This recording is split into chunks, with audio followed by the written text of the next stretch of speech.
बंदो चरण सरोज गुरु मधुमंगल आगार। जय सेवत नर होत हैं भव सागर से पार। गुरु जी के सुमिरन मात्र से नाशत विघ्न अनंत।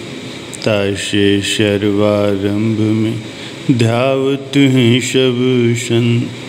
तासे सर्वारंभ में ध्यावत हैं सब संत। मेरे प्यारे गुरुमुख सज्जनों, सद्गुरु के मार्गदर्शन में जीव निश्चिंत होकर आगे बढ़ता चला जाए तो अवश्य ही एक न एक दिन अपने निज देश में पहुंच ही जाएगा। इस निज देश की माटी के आगे दुनिया के सभी भौतिक पदार्थों के अथाह सुख भी कुछ नहीं है। यहाँ दुख दर्द का कोई नाम नहीं है, दुश्मन का कोई भय नहीं है। यह अकाल पुरुष का अमर देश है, जहाँ केवल केवल आनंद ही आनंद है। इस नित्य व दिव्य आनंद को प्राप्त करके जीवात्मा सदा ही तृप्ताई रहती है। गुरवाणी में वर्णन आया है, धड़ी बिहुड़ा पाठ पटंबर। भाही सेती जाले धूड़ी बिच लुदंदड़ी। शोहा नानक ते सहनाले। सद्गुरु की रहबरी और उनकी सोहबत के बिना अगर पहनने को रेशमी कपड़े भी मिल जाएं तो कहते हैं कि उसको आग लग जाए तो कोई गम नहीं। सद्गुरु के सानिध्य में यदि मिट्टी में भी लौटना पड़े तो भी अच्छा है, क्योंकि रूहानी सौंदर्य और आत्मिक सुख तो सलामत रहेगा। रूहानी धन जो असली धन है उसकी कोई कमी नहीं आनी पाएगी। भगवान श्री रामचंद्र जी को जब राजा दशरथ की तरफ से बन जाने की आज्ञा हुई तो उन्होंने माता सीता जी को बन के भयंकर दुखों से अवगत कराया और समझाते हुए फरमाया कि आप यहाँ महलों में ही रहो, मैं अवध समाप्त करके शीघ्र ही वापस लौट आऊँगा। ये सुनकर माता सीता ने बड़े ही विनीत भाव से उत्तर दिया कि आपके बिना मुझे महल के सुख भोग बन के दुखों से भी अधिक दुखदाई होंगे। आपके साथ आपके चरणों में वन में रहना महलों से कहीं अधिक सुखदाई होगा। भाव ये है कि जिन सेवकों को इस आत्म सुख की अनुभूति हुई है उन्होंने दुनिया के मिथ्या सुखों को इस अमर सुख पर न्यौछावर कर दिया है। याज्ञवल्क्य जी राज ऋषि थे, उन्हें बड़े बड़े राजा महाराजाओं के द्वारा अथाह स्वर्ण मुद्राएं और बहुमूल्य आभूषण आदि भेंट स्वरूप मिले थे। वृद्धावस्था आने पर उन्होंने विचार किया कि अभी वन में जाकर एकांत में भजन करके अपने अंतिम समय को आनंद में गुजारूं। उनकी दो पत्नियां थीं, एक मैत्रेयी और दूसरी कात्यायनी।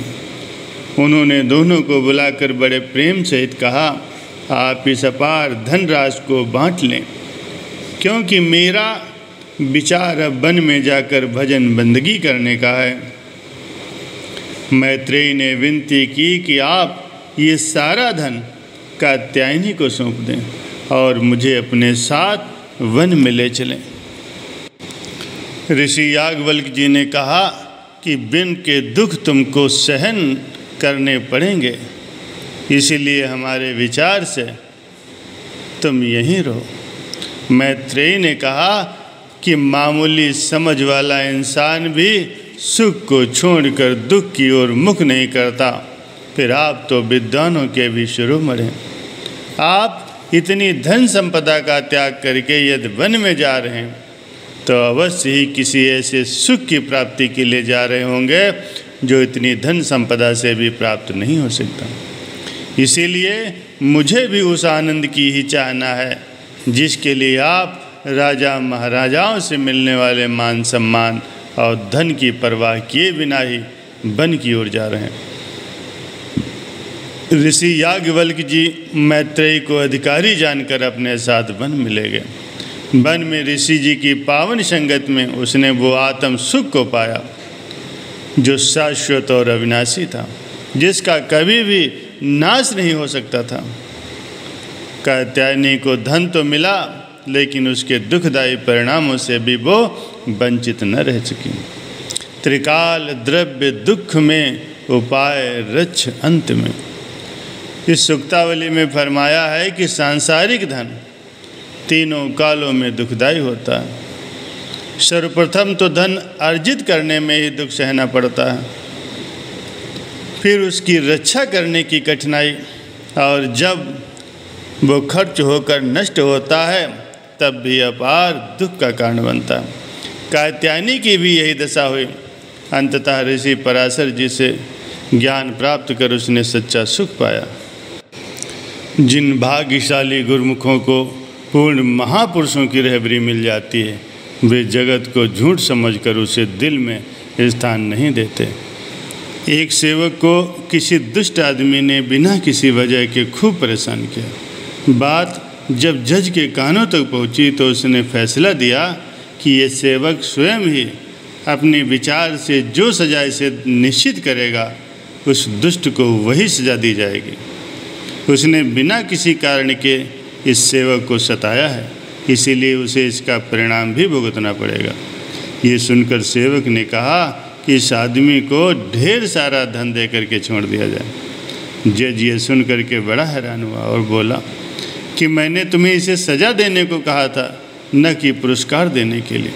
सेवक ने कहा कि मैंने बहुत सोच समझकर इसे बड़ी से बड़ी सज़ा दी है, क्योंकि धन ही सब विपदाओं का मूल है। इसीलिए जब इसके पास धन आ जाएगा तो ये निश्चित रूप से ढेर सारी आपदाएं भी साथ लेकर के आएगा। ऐसे में जीव आत्म सुख की कल्पना भी नहीं कर सकता। फिर ये धन भला पुरस्कार कैसे हुआ? ये है उसकी दुनिया के न्यारे फैसले। जो सद्गुरु के नाम का सच्चा धन एकत्र करते हैं, वे सदैव ही आत्म सुख से सराबोर रहते हैं। दुनिया के झूठे धन की वे तनिक भी परवाह नहीं करते।